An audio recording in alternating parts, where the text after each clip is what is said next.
A gente já falou do histórico do lactato, da relação entre hipóxia e hiperlactatemia, de outras causas estudadas por Cohen e Woods. A gente já falou da teoria metabólica do lactato e da hiperlactatemia de estresse. Opa, desculpa. É o residente, eu tô de sobreaviso. Rapidinho. Oi, tudo bem? Fala. Então, o doente tá ficando séptico, você quer internar no CTI. Tá, me fala do doente. Como é que é?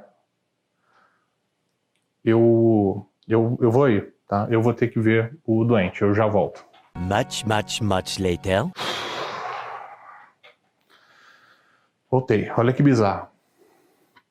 Cheguei lá, paciente idoso, confusão mental, dispneico, máscara com reservatório, sondado, mas sem urina no coletor e no cateter vesical uma urina marrom escura. O residente me disse que tinha admitido o paciente 4 horas antes de me ligar por uma suspeita de pneumonia.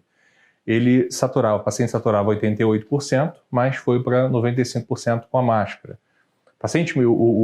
O residente me ligou porque o paciente fez uma PA sistólica de 70 e aí ele queria levar para o CTI. Eu vi que o laboratório inicial tinha saído 1 hora depois da admissão, ou seja, 3 horas antes dele me ligar. Esse foi o laboratório. Uma ureia de 59, uma creatina de 1,7, um sódio de 146, potássio de 4,6, um lactato arterial de 4,6 milimol por litro.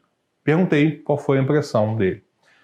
O residente me disse que não viu nenhum sinal de alarme, suspeitou de pneumonia, mas uma radiografia de tórax normal, achou o paciente desidratado, a hipoxemia tinha melhorado com O2, a hemodinâmica era estável e ele estava planejando internar no quarto. Perguntei, beleza, e o lactato? Ele, professor, eu lembro muito bem da sua aula. A hiperlactatemia na sepsis não está relacionada à hipóxia tecidual, ela é um marcador de aumento do metabolismo aeróbio, então não tem necessidade de tratar essa hiperlactatemia. Onde é que está o erro desse raciocínio? Pois é, quando a gente estuda a teoria metabólica do lactato e a hiperlactatemia de estresse, a gente pode ter a impressão de que o lactato perde significado clínico.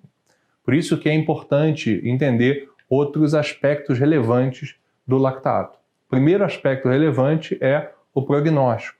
A gente não tem dúvida nenhuma de que o lactato é um excelente preditor independente de mortalidade no choque, seja choque séptico, choque cardiogênico, choque hemorrágico por trauma.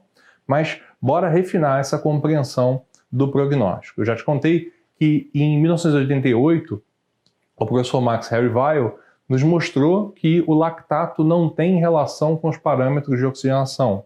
A gente ainda vai falar melhor desses parâmetros na aula de oxigênio, mas agora é importante a gente lembrar que o lactato não tem relação nem com a oferta de oxigênio, nem com o consumo de oxigênio, e aqui a saturação venosa ela é um surrogate, é um substituto da taxa de extração de oxigênio, que por sua vez é um substituto do consumo de oxigênio, e o lactato não tem relação nem com oferta, nem com consumo, nem em pacientes com infarto, nem em pacientes sépticos. Mas tem um dado muito importante aí. Em 1996, os professores Ian Baker e Jean-Louis Vincent encontraram o mesmo padrão, uma ausência de correlação entre lactato e oferta de oxigênio, DO2, e ausência de correlação entre lactato e a saturação venosa, mais uma vez, como um substituto do consumo de oxigênio. Mas eles foram além, eles também demonstraram que a oferta e o consumo de oxigênio eram iguais, a diferença era não significativa entre os sobreviventes e os não sobreviventes, tanto no início quanto ao final da ressuscitação. Porém, o lactato, sim, o lactato era diferente entre sobrevivente e não sobrevivente, tanto no início quanto no final da ressuscitação. Além do lactato não ter relação com os parâmetros de oxigenação, ele é melhor preditor de mortalidade, melhor marcador de gravidade. Guarda essa informação. Outro aspecto prognóstico muito importante é a relação do lactato com hipotensão. Que a gente pode pensar, já sei que a hipotensão aumenta a mortalidade. Hipotensão pode causar hipoperfusão, que pode causar alterações metabólicas celulares, que podem levar ao lactato. Será que esse valor prognóstico do lactato é de fato independente ou é só uma consequência do valor prognóstico da hipotensão? Será que a hipotensão é um fator de confusão para essa relação do lactato com mortalidade? Essa pergunta foi respondida em 2007 por esse grupo do Beth Israel, de Harvard. Esse estudo foi um estudo de prognóstico do tipo coorte prospectiva, de centro único, utilizando análise multivariada. Nesse grupo de 1.287 pacientes com suspeita de infecção, admitidos entre dezembro de 2003 e setembro de 2004, o lactato venoso periférico maior ou igual a 2,5 milimol por litro apresentou associação independente com mortalidade em 28 dias.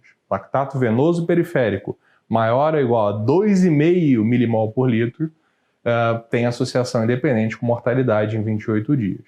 O lactato intermediário, entre 2,5 e 4, teve um odds ratio ajustado, já ajustado para os fatores de confusão, ou seja, após a análise multivariada, o lactato intermediário teve um odds ratio de 2,2 e o lactato maior ou igual a 4 teve um odds ratio ajustado de 7,1.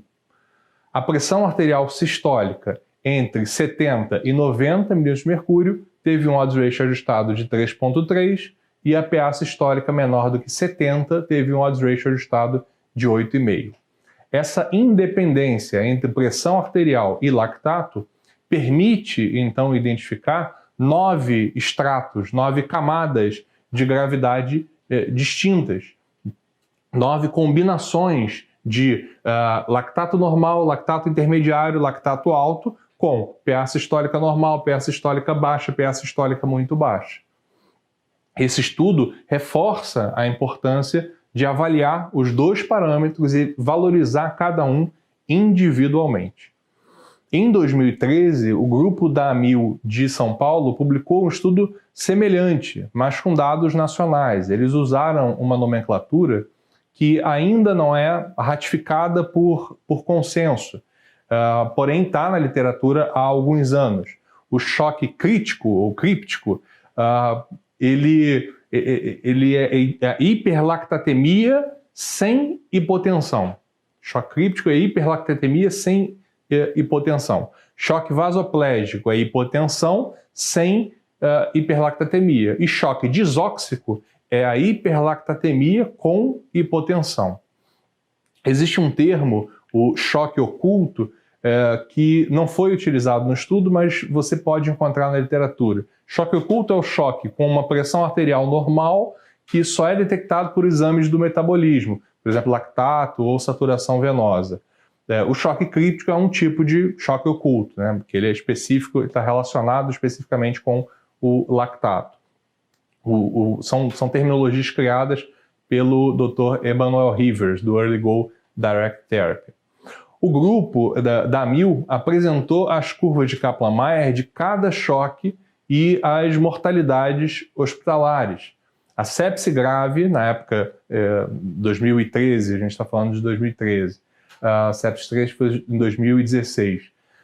Então, a gente está falando aí de sepse grave. Sepse grave sem hiperlactatemia e sem hipotensão, 16,8% de mortalidade. Choque críptico, 35,2% de mortalidade. Choque vasoplégico, 48,1% de mortalidade. E choque disóxico, 60,3% de mortalidade. Além do lactato da admissão, existe uma outra forma de utilizar o lactato na avaliação prognóstica. A gente chama de cinética do lactato e a gente vai falar sobre ela no próximo bloco.